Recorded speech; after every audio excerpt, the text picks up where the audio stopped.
जय जिनेंद्र, आत्मा चैनल देख रहे सभी दर्शकों का मैं नलिनी स्वागत करती हूँ। आइए बढ़ते हैं आज के समाचारों की ओर। दिल्ली के मुख्यमंत्री अरविंद केजरीवाल ने गुरुवार को नागरिकता संशोधन अधिनियम को लेकर केंद्रीय गृह मंत्री अमित शाह की आलोचना करते हुए कहा कि इसके कार्यान्वयन से संभावित रूप से प्रवासन संकट पैदा हो सकता है। केजरीवाल ने कहा कि शाह ने प्रेस वार्ता में उनके द्वारा उठाए गए मूल सवालों का कोई जवाब नहीं दिया, बल्कि उनके खिलाफ ही भ्रष्टाचार का आरोप लगा दिया। उन्होंने आगे कहा कि मैं इतना महत्वपूर्ण नहीं हूं, देश महत्वपूर्ण है। केंद्र सरकार जवाब दे कि अगर इन शरणार्थियों को भारत में अधिकार मिल जाएंगे तो वह उन्हें नौकरियां कहां से देंगे। नमस्कार। अभी 2-3 दिन पहले केंद्र सरकार ने सीए का कानून पास किया था। कल मैंने एक प्रेस कॉन्फ्रेंस करके ये समझाया कि सीए कैसे देश के लिए बेहद खतरनाक कानून है और इसे वापस लिया जाना चाहिए। आज सुबह माननीय गृह मंत्री श्री अमित शाह जी ने, जो कल मैंने प्रेस कॉन्फ्रेंस की थी उसके ऊपर उन्होंने बयान जारी किया है, उसी का जवाब देने के लिए मैं आज आपसे मुखातिब हो रहा हूं। मैंने उनका बयान सुना, माननीय गृह मंत्री जी का। अपने पूरे बयान में जो प्रश्न मैंने कल उठाए थे उसका किसी भी एक भी प्रश्न का उन्होंने जवाब नहीं दिया। उन्होंने केवल मुझे गाली गलौज किया है, केजरीवाल भ्रष्ट है, केजरीवाल ये है, केजरीवाल ऐसा है, केजरीवाल वैसा है। मुझे छोड़ दीजिए, मैं इंपॉर्टेंट नहीं हूं, देश इंपॉर्टेंट है। देश के 140 करोड़ लोग इंपॉर्टेंट हैं, उनकी बात करते हैं। मैं आपसे पूछना चाहता हूं कि आज हम पूरा देश मिलके, सारी सरकारें मिलके अपने देश के बच्चों को रोजगार देने में असमर्थ हैं। जो इतनी भारी संख्या में बाहर से आप पाकिस्तान, बांग्लादेश के लोगों को हमारे देश में लाके बसाना चाहते हो, उनको नौकरियां कहां से दोगे? उनके लिए नौकरियां कहां से आएंगी? पहले अपने बच्चों के लिए तो नौकरी का इंतजाम कर लो। ये मेरा कल मूल प्रश्न था। उनके लिए घर कहां से आएंगे जो आप इतनी बड़ी संख्या में पाकिस्तान से, बांग्लादेश से लोगों को लाके अपने देश में बसाना चाहते हो, माइग्रेशन करवाना चाहते हो? वो उनके लिए घर, उनके लिए नौकरियां, उनके लिए संसाधन कहां से आएंगे? अपने देश में इतनी गरीबी है, अपने देश में ऑलरेडी लोगों के पास नौकरियां नहीं है, घर नहीं है, उनको कहां से लाके बसाओगे? आजादी के बाद काफी बड़े स्तर के ऊपर माइग्रेशन हुआ था। बहुत सारे लोग भारत से पाकिस्तान और बांग्लादेश गए थे और बहुत सारे लोग वहां से इधर आए थे। अब जो ये माइग्रेशन इस सीए की वजह से होने वाला है, ये उससे कहीं ज्यादा बड़ा माइग्रेशन होने वाला है। पाकिस्तान, बांग्लादेश, अफगानिस्तान, इनका कहना है कि सीए के तहत इनके अल्पसंख्यक जो हैं वो अगर भारत में आके रहना चाहेंगे तो उन्हें उस बात की मंजूरी दी जाएगी, उन्हें हमारे भारत की नागरिकता दे दी जाएगी। इन तीनों देशों में मिलाके लगभग 2.5 से 3 करोड़ अल्पसंख्यक रहते हैं। पाकिस्तान, बांग्लादेश और अफगानिस्तान में मिलाके लगभग 2.5 से 3 करोड़ अल्पसंख्यक रहते हैं। वहां बहुत गरीबी है, उनके पास रोजगार नहीं है। भारत में आना और भारत की नागरिकता मिलना उनके लिए तो बहुत बड़े सपने की तरह है। और अगर हमने भारत के दरवाजे खोल दिए, इतनी बड़ी संख्या में लोग आने वाले हैं जिसकी हम कल्पना भी नहीं कर सकते। इन 2.5-3 करोड़ लोगों में से अगर 1-1.5 करोड़ लोग भी आ गए तो कहां बसाया जाएगा उनको? क्या करेंगे उनका? यह मेरा प्रश्न था माननीय गृह मंत्री जी, जिसका जवाब आपने नहीं दिया। आपका यह कहना है कि 2014 से पहले के लोगों को, जो आ चुके 2014 से पहले, उनको बसाया जाएगा। मैं आपसे पूछना चाहता हूं, 2014 के बाद आना बंद हो गया? 2014 के बाद भी आ रहे हैं, अभी तक आ रहे हैं, रोज आ रहे हैं। तो अभी तक 2000 जो इलीगल माइग्रेंट आते थे, जो घुसपैठिए हमारे देश के अंदर आते थे, वो डरते थे कि अगर आ गए तो हमें निकाल देंगे, हमें पकड़ लेंगे, हमें जेल में डाल देंगे। उन्हें डर रहता था क्योंकि वो इलीगल थे। अब आप ये कानून लाके उनको लीगल बना रहे हो, अब उनका डर खत्म हो जाएगा।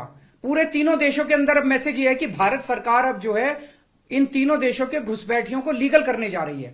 तो ये 2014, आज आप 2014 वालों की बात कर रहे हो, कल आप 2019 के पहले वालों की बात करोगे, फिर ये डेट एक्सटेंड करके 2024 कर दोगे, क्योंकि घुसपैठिए तो आ ही रहे हैं। आपने रोहिंग्यों की बात की, ये तो आप ही के टाइम में आए थे, ये तो 2014 के बाद आए हैं सारे रोहिंग्ये। कैसे आए? ये आपकी मिली भगत से आए कि आपकी नाकामी की वजह से आए? पूरे देश में कहां कहां आपने रोहिंग्यों को बसा रखा है? तो जो इतने एक तरह से दरवाजा जो खोल रहे हो, इनको जो लीगल बना रहे हो, ये देश के लिए बहुत खतरनाक है। और इतनी भारी संख्या में इसके बाद घुसपैठिए आने वाले हैं जिसकी हम कल्पना भी नहीं कर सकते। आत्मा ब्यूरो की रिपोर्ट। कांग्रेस नेता राहुल गांधी ने फरवरी की शुरुआत में भगवान कृष्ण की प्राचीन जलमग्न नगरी द्वारका के अवशेषों में पानी के अंदर पूजा करने के लिए गुरुवार को प्रधानमंत्री नरेंद्र मोदी पर निशाना साधा और आरोप लगाया कि मुद्रास्फीति और बेरोजगारी जैसे मुद्दों पर चर्चा नहीं की जा रही है। भारत जोड़ो न्याय यात्रा के महाराष्ट्र चरण के दौरान नासिक में कृषि उत्पादन बाजार समिति में एक किसान बैठक को संबोधित करते हुए पूर्व कांग्रेस चीफ ने कहा कि आज देश में किसान, महंगाई, बेरोजगारी और अग्निवीरों के मुद्दे सबसे प्रमुख है, लेकिन टीवी चैनलों पर आपको इन मुद्दों पर कभी चर्चा नहीं दिखेगी। उन्होंने कहा इसके बजाय टीवी चैनल मोदी जी को पूरे 24 घंटे दिखाते हैं। कभी वह पूजा करने के लिए समुद्र के नीचे जाते हैं और एक टीवी कैमरा उनके साथ चला जाता है, फिर वह सी प्लेन में उड़ान भरते हैं, फिर वे चीन की सीमा पर जाएंगे और मीडिया उनका पीछा करेगा, तब पाकिस्तान के बारे में बात करेंगे। इस मौके पर राहुल गांधी ने और क्या कुछ कहा, आइए सुनते हैं। राम राम मंडली,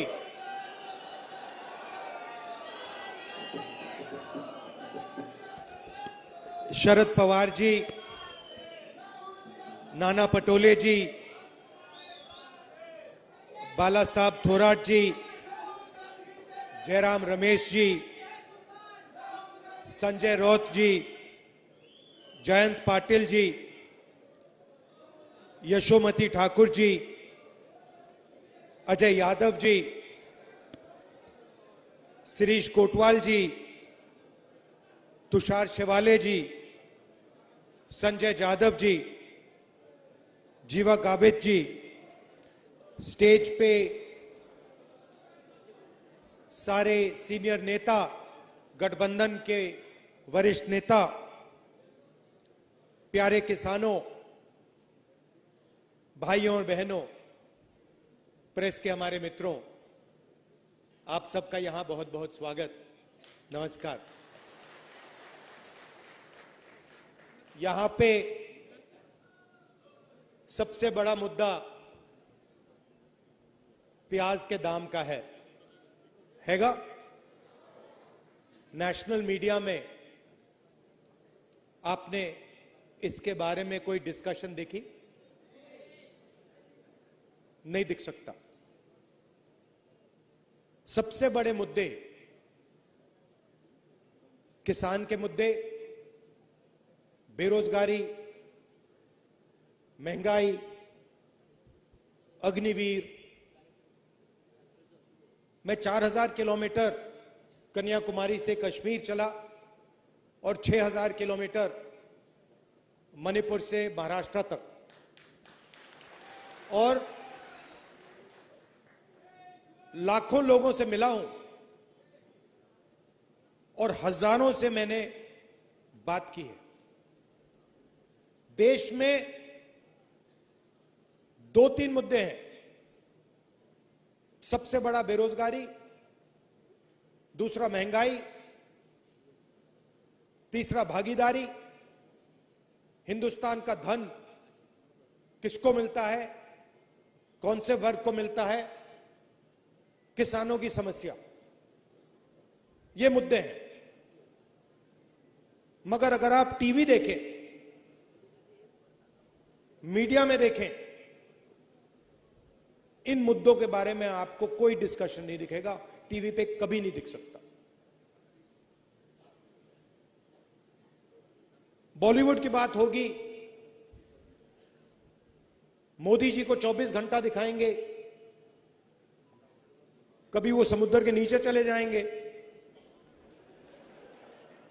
टीवी कैमरा उनके साथ नीचे समुद्र के नीचे जाएगा, उनको दिखाएगा समुद्र के नीचे पूजा हो रही है। फिर उसके बाद झट से वो सी प्लेन में उड़ेंगे, हवाई जहाज में जाएंगे, वहां भी मीडिया उनके पीछे जाएगा। फिर चाइना के बॉर्डर पे चले जाएंगे, वहां मीडिया जाएगा। फिर पाकिस्तान की बात होगी, कोविड आएगा तो फिर थाली बजवाएंगे, सबको एक साथ नचाएंगे। कोविड फैलता जा रहा है। प्रधानमंत्री हिंदुस्तान की जनता से कह रहे हैं मिलकर थाली बजाओ, और मीडिया उसको 24 घंटे चला रहा है। तो मीडिया का काम देश के जो युवा हैं, देश की जो जनता है, उसका ध्यान इधर उधर करने का है। किसके लिए करते हैं? हिंदुस्तान के 20-25 सबसे बड़े अरबपतियों के लिए। 10 साल में नरेंद्र मोदी जी की सरकार ने आपका कितना कर्जा माफ किया है? 1 रुपया माफ किया आपका? 3 कानून लाए। आज किसान दिल्ली में रामलीला मैदान में खड़े हैं। महीने दिल्ली के बॉर्डर पे खड़े थे। आपका 1 रुपया कर्जा माफ नहीं किया। और हिंदुस्तान के सबसे बड़े अरबपतियों का 16 लाख करोड़ रुपया माफ किया है। आत्मा ब्यूरो की रिपोर्ट। लोकसभा चुनाव की सरगर्मी के बीच पंजाब में कांग्रेस को एक बड़ा झटका लगा है। कैप्टन अमरिंदर सिंह की पत्नी और सांसद परनीत कौर बीजेपी में शामिल हो गई। इससे पहले पटियाला से सांसद परनीत कौर ने भारतीय राष्ट्रीय कांग्रेस की प्राथमिक सदस्यता से इस्तीफा दिया था। इसके बाद से ही अटकलें लगाई जा रही थी कि वे जल्द ही बीजेपी में शामिल हो सकती हैं। बता दें कि परनीत कौर कैप्टन अमरिंदर सिंह की पत्नी हैं। वह पंजाब की शाही सीट पटियाला से 4 बार कांग्रेस की सांसद रही हैं। उन्होंने अब भारतीय जनता पार्टी का दामन थाम लिया है। बीजेपी में शामिल होने के बाद उन्होंने कहा कि मैं आज बीजेपी में शामिल हो रही हूं। पिछले 25 साल से मैंने लोकतंत्र के लिए काम किया है। आज समय आ गया है जो हमारे बच्चों का कल बेहतर बना सकता है। उन्होंने आगे कहा कि मैं मोदी जी के काम और नीति को देखकर और विकसित भारत का जो कार्यक्रम चल रहा है उससे प्रभावित होकर बीजेपी में शामिल हो रही हूँ। मोदी जी के नेतृत्व में ही हम अपने बच्चों और देश को सुरक्षित रख सकते हैं। भारतीय जनता पार्टी में शामिल हो रही हूँ। खुशी है मुझे क्योंकि पिछले 25 सालों से मैं लोकतंत्र में, लोकसभा में और विधानसभा में मैंने काम किया है अपने क्षेत्र के लिए, पंजाब के लिए, देश के लिए। और आज वो समा आ गया है जिसमें सबको एकत्र होके जो सबसे बढ़िया हमारे देश को देश में, विदेशों में ऊंचा कर सके, तरक्की हो सके, जो हमारे बच्चों का जो कल है उसको बेहतर बना सके, वो देखकर मोदी जी जो भारतीय जनता पार्टी के मुखी हैं अपनी सारी टीम के साथ, और हमारे प्रधानमंत्री रहे हैं पिछले लगभग 10 सालों के लिए, उनके कामों को देखकर, उनकी नीतियों को देखकर, जैसे अभी विकसित भारत चल रहा था प्रोग्राम, क्या क्या गरीब से गरीब और इंडस्ट्री तक उन्होंने जो नीतियां बनाई हैं और हमारे जो आगे लेके गए हैं हमारे देश को, मुझे पूरा विश्वास है कि वो ही है एक शख्स जिनकी नेतृत्व में और भारतीय जनता पार्टी की नेतृत्व में हम अपने बच्चों और अपने देश को सुरक्षित रख सकें और उनको आगे ले जा सकें। इस करके मैं भी इनके साथ जुड़कर एक हिस्सा बन के भारतीय जनता पार्टी की काम करना चाह रही हूं। मैं धन्यवाद करती हूं नरेंद्र मोदी जी का, नड्डा जी का, सारी पूरी भारतीय जनता पार्टी की टीम का, भारतीय जनता पार्टी की परिवार का, कि मुझे आज इनके साथ एक हिस्सा बनकर काम करने का मौका मिल रहा है। बहुत बहुत धन्यवाद। आत्मा ब्यूरो की रिपोर्ट। अकाली दल से नाराज चल रही वरिष्ठ नेता और श्रोमणी अकाली दल की पूर्व अध्यक्ष बीबी जागीर कौर की भुल्लत से घर वापसी हो गई है। आज वह अकाली दल में शामिल हो गई। अकाली दल अध्यक्ष सुखबीर सिंह बादल आज बीबी जागीर कौर के डेरे बोगेवाल पहुंचे, जिस दौरान उन्होंने बीबी जागीर कौर को अकाली दल में शामिल करवाया। बीबी जागीर कौर ने अकाली दल से अलग होकर स्वतंत्र रूप से शिरोमणि कमेटी का चुनाव लड़ा था, जिसके चलते उन्हें अकाली दल ने पार्टी से निकाल दिया था। कुछ दिन पहले अकाली दल ने बीबी जागीर कौर को पार्टी से निकालने का आदेश वापस ले लिया था। जागीर कौर से पहले सुखदेव सिंह ढींडसा भी बिना शर्त अकाली दल में लौट आए थे। अब बीबी जागीर कौर ने कहा है कि मैं बिना शर्त अकाली दल में वापस आई हूं, मुझे किसी टिकट या किसी पद की जरूरत नहीं है। उन्होंने कहा कि मैं अकाली हूं, अकाली थी और अकाली ही रहूंगी। इस मौके पर वहीं श्रोमणी अकाली दल के अध्यक्ष सुखबीर सिंह बादल ने क्या कुछ कहा, आइए सुनते हैं। गुरु महाराज दी पावन ते पवित्र हजूरी च विराजमान गुरु रूपी साध संगत जी फतेह अर्ज करदा है। वाहिगुरू जी का खालसा, वाहिगुरू जी की फतेह। अज जो हालात देश च है ते अपने सूबे च है, जे अपनी कौम ना इकट्ठी हुई तो बहुत वड्डा नुकसान हो सकता है। श्रोमणी अकाली दल एक अपनी ताकत है। ਆਪਾਂ ਨੂੰ ਗੁਰੂ ਸਾਹਿਬਾਨ ਨੇ ਮੀਰੀ ਪੀਰੀ ਦਾ ਸਿਧਾਂਤ ਕਿਉਂ ਦਿੱਤਾ ਸੀ ਕਿ ਕੋਈ ਧਰਮ ਨੂੰ ਵਧਣ ਵਾਸਤੇ ਇੱਕ ਸਿਆਸੀ ਤਾਕਤ ਵੀ ਚਾਹੀਦੀ ਹੈ। ਸ਼੍ਰੋਮਣੀ ਗੁਰਦੁਆਰਾ ਪ੍ਰਬੰਧਕ ਕਮੇਟੀ ਤੇ ਬਣ ਬਾਅਦ 1 ਮਹੀਨੇ ਬਾਅਦ ਅਕਾਲੀ ਦਲ ਬਣਾਇਆ ਗਿਆ। ਕਿਉਂ? ਉਹਨਾਂ ਨੂੰ ਵੀ ਇੱਕ ਤਾਕਤ ਚਾਹੀਦੀ ਸੀ ਕਿ ਕੋਈ ਹਮਲਾ ਹੋ ਜਾਏ। ਤੁਸੀਂ ਦੇਖੋ ਅੰਗਰੇਜ਼ਾਂ ਨੇ ਹਮਲਾ ਕੀਤਾ, ਉਹਨਾਂ ਨਾਲ ਲੜੇ ਤੇ ਵਾਪਸ ਆਪਣੇ ਗੁਰੂ ਘਰਾਂ ਨੂੰ ਕੰਟਰੋਲ ਦਿੱਤਾ। ਤੁਸੀਂ ਆਪਣੀ ਕੌਮ ਨੂੰ ਕਮਜ਼ੋਰ ਕਰ ਦਿੱਤਾ, ਆਪਣੀ ਤਾਕਤ ਨੂੰ ਕਮਜ਼ੋਰ ਕਰ ਦਿੱਤਾ।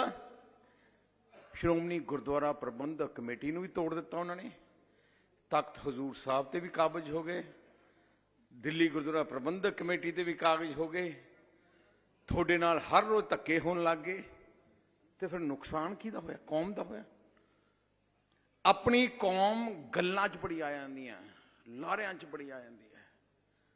सही मैने ते आपां एक दूजे नूं वधन ही नहीं दिंदे, आपां खुश नहीं हुंदे।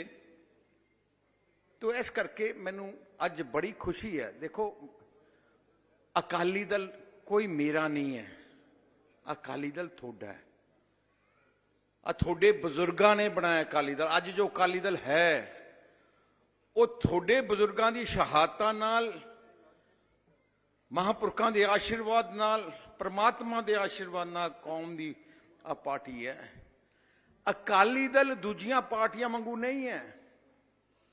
ਭਾਵੇਂ ਬੀਜੇਪੀ ਹੋਏ, ਭਾਵੇਂ ਕਾਂਗਰਸ ਹੈ, ਉਹਨਾਂ ਦੀ ਹੋਰ ਅਸੂਲ ਹੈ, ਆਪਣੇ ਹੋਰ ਅਸੂਲ ਹੈ। ਆਪਣਾ ਰਹਿਣਾ ਸਹਿਣਾ ਬੋਲੀ ਹੋਰ ਹੈ, ਆਪਣਾ ਸੋਚ ਹੋਰ ਹੈ। ਆਪਣਾ ਅਕਾਲੀ ਦਲ ਦੀ ਸੋਚ ਸੇਵਾ ਹੈ। इन्हां पार्टियां दी सोच ताकत लेना है। तुसी देखिया कि जदों भी तुसी सेवा दिती अकाली दल नूं पंजाब विच, ते अकाली दल दी सरकार ने सेवा कीती जनता दी। जो कुछ भी बनिया, जो कुछ भी देखिया, अकाली दल दीयां सरकारां दे दौरान ही होया। जे अकाली दल कर सकदा अपनी सरकारां दे दौरान, कांग्रेस पार्टी दी सरकारां दे विच क्यों नहीं हुंदा? झाड़ू वाले ने क्यों नहीं किया? भावें अपनी सारी कौम उन्हां दे मगर लग गई सी, उन्हां दे मन चो सेवा है ही नहीं।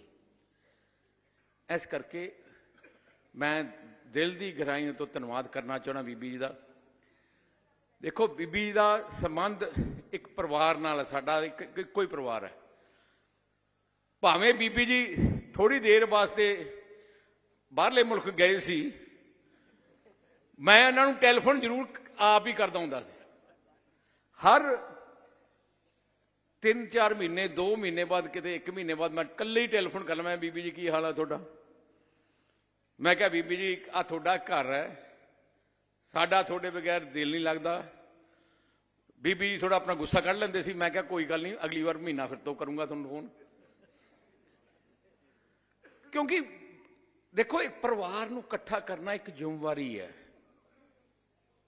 मेथों भी गलतियां हो सकती हैं, इंसान है, पर मेरा फर्ज भी है कि सारा परिवार इकट्ठा करके। जिम्मेवारी प्रधान की होंगी है कि सारे परिवार, एक घर के बुजुर्ग की जिम्मेवारी है कि वो सारे बच्चे इकट्ठे रहन। आत्मा ब्यूरो की रिपोर्ट। राम मंदिर के दर्शन के लिए देश और दुनिया भर से लोगों का आगमन हो रहा है। जो लोग कह रहे थे कि मंदिर निर्माण से अयोध्या में रोजगार के अवसर नहीं बनेंगे, तो वो भी शुरू हो गए हैं। एयरपोर्ट का निर्माण पहले से हो चुका है, जिसका उद्घाटन बीते साल दिसंबर में प्रधानमंत्री नरेंद्र मोदी द्वारा हुआ था। अब यहाँ पर अपोलो अस्पताल भी बनने जा रहा है और इसकी घोषणा खुद रामचरण की वाइफ उपासना कामिनेनी कोनेडेला ने की है। उन्होंने बीते सोमवार को ही अयोध्या में राम मंदिर की पारिवारिक यात्रा की झलकियां साझा की है और इसी के साथ लोगों को अपोलो खुलने की भी गुड न्यूज़ दी है। उपासना ने अपने दादा अपोलो के संस्थापक और अध्यक्ष प्रताप सिंह रेड्डी और दादी सुचारिता रेड्डी को दर्शन के लिए अयोध्या पहुंची थी। उन्होंने अपने सोशल मीडिया अकाउंट पर वीडियो भी शेयर किया है और योगी आदित्यनाथ के साथ तस्वीरें भी शेयर की है। साथ ही अपने सपने को भी साकार होने की खुशी उन्होंने जाहिर की है। आत्मा ब्यूरो की रिपोर्ट। चिंतपूर्णी मंदिर में चैत्र नवरात्र मेले 9 अप्रैल से 17 अप्रैल तक होंगे। इस दौरान श्रद्धालुओं की सुविधा के लिए मंदिर 24 घंटे खुला रहेगा। ये जानकारी एडीसी ऊना महेंद्र पाल गुज्जर ने मेले के आयोजन की तैयारियों को लेकर हुई बैठक में दी है। बाबा श्री मायदा सदन में आयोजित बैठक में एडीसी ने कहा कि चैत्र नवरात्रि में सुरक्षा की दृष्टिगत मेला अवधि के दौरान मंदिर में नारियल ले जाने पर प्रतिबंध रहेगा। श्रद्धालुओं को बाबा श्री मायदा सदन, एमआरसी की पार्किंग और शंभू बैरियर पर 3 जगहों पर दर्शन पर्ची काउंटर पर पर्ची मिलेगी और डीएसपी अम्ब वसुधा सूद पुलिस मेला अधिकारी रहेंगे। कानून एवं व्यवस्था बनाए रखने के लिए मेला क्षेत्र में 400 पुलिस होमगार्ड के जवान तैनात रहेंगे। इसके चैत्र नवरात्रों में मेला क्षेत्र को 4 सेक्टर में बांटा जाएगा। इस मौके पर एएसपी ऊना सुरेंद्र शर्मा, मंदिर अधिकारी अजय मंडियाल, कर्नल मुनीश कुमार, विभिन्न विभागों के अधिकारी और पंचायत प्रतिनिधि मौजूद रहे। आज चैत्र नवरात्रा मेला जो 2024 का है, उसके प्रबंधों को सुचारू रूप से उसका जो है आकलन करने और के लिए जो है आज एक मीटिंग रखी गई थी, जिसमें ये डिसाइड किया गया कि जो मेला है वो 9 अप्रैल 2024 से 17 अप्रैल 2024 तक लगेगा और उसके दौरान जो है जो मेला अधिकारी वो एसडीएम होंगे और जो मेला पुलिस अधिकारी हैं वो डीएसपी होंगे। और इसकी जो मीटिंग थी इसकी अध्यक्षता हमारे अतिरिक्त उपायुक्त महोदय श्री महेंद्र पाल गुज्जर जी ने करी और इसमें एडिशनल एसपी साहब भी जो थे शामिल थे।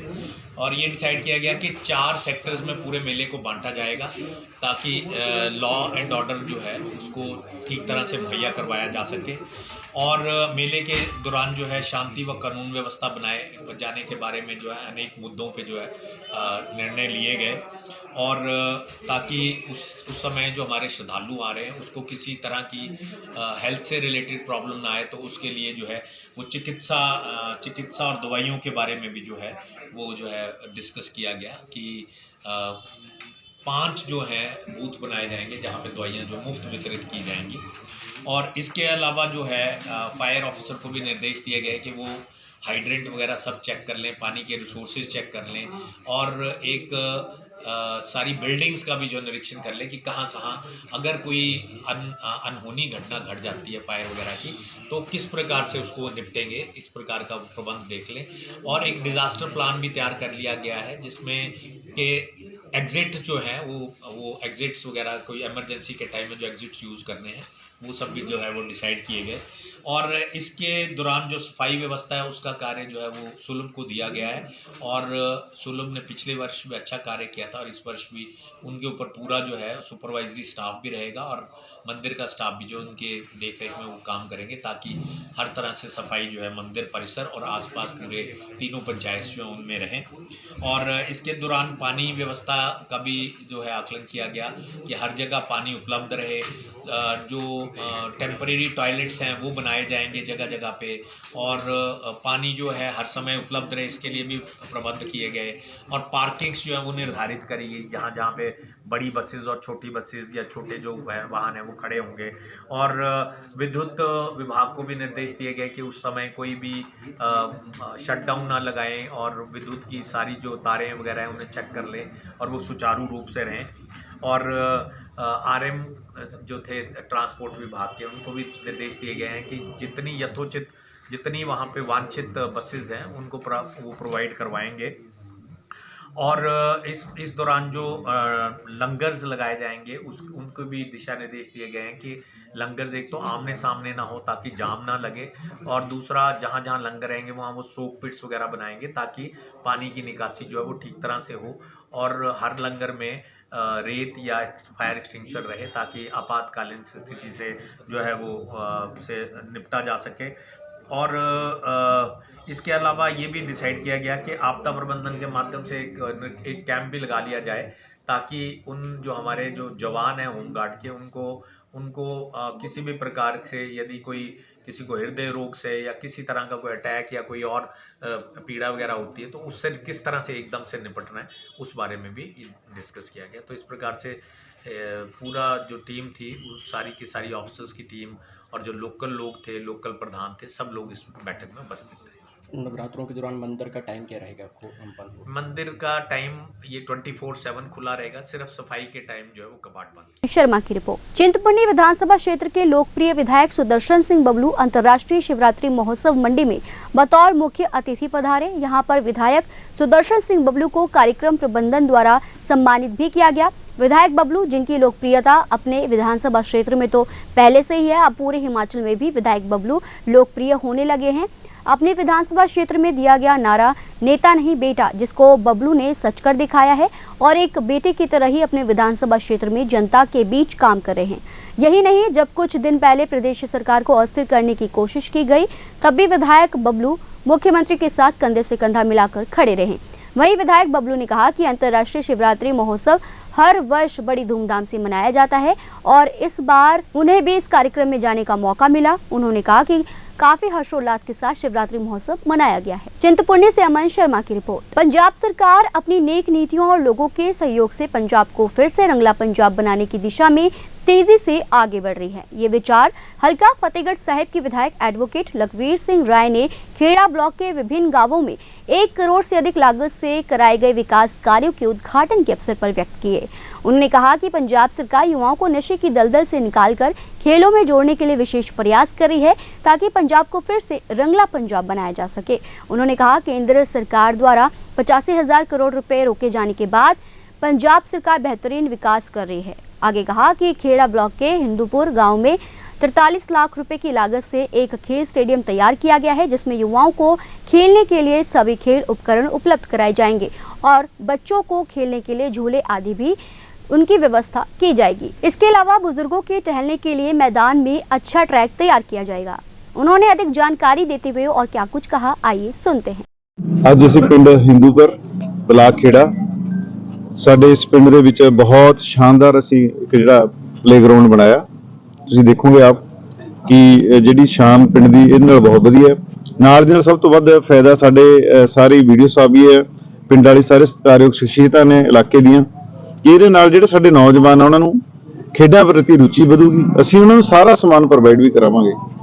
ਔਰ ਇਹ ਪਹਿਲਾਂ ਇੱਥੇ ਬਿਲਕੁਲ ਤੁਸੀਂ ਦੇਖਿਆ ਹੋਣਾ ਜਿਹੜਾ ਕਿਹਾ ਜਾ ਸੀ ਤੇ ਅੱਜ ਕਿਹਾ, ਇਹ ਸਰਦਾਰ ਭਗਵੰਤ ਸਿੰਘ ਮਾਨ ਸਾਹਿਬ ਦਾ ਜਿਹੜਾ ਸੁਪਨਾ ਹੈ ਕਿ ਅਸੀਂ ਰੰਗਲਾ ਪੰਜਾਬ ਬਣਾਉਣਾ, ਉਹਦੇ ਤਹਿਤ ਕੰਮ ਹੋ ਰਿਹਾ।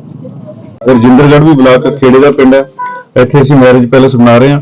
30 ਲੱਖ ਅਸੀਂ ਪਹਿਲਾਂ ਦਿੱਤਾ ਸੀ, 10 ਲੱਖ ਹੋਰ, ਤੇ 40-50 ਲੱਖ ਰੁਪਏ ਨਾਲ ਬਣ ਕੇ ਪੂਰੀ ਤਰ੍ਹਾਂ ਤਿਆਰ ਹੋਊਗਾ।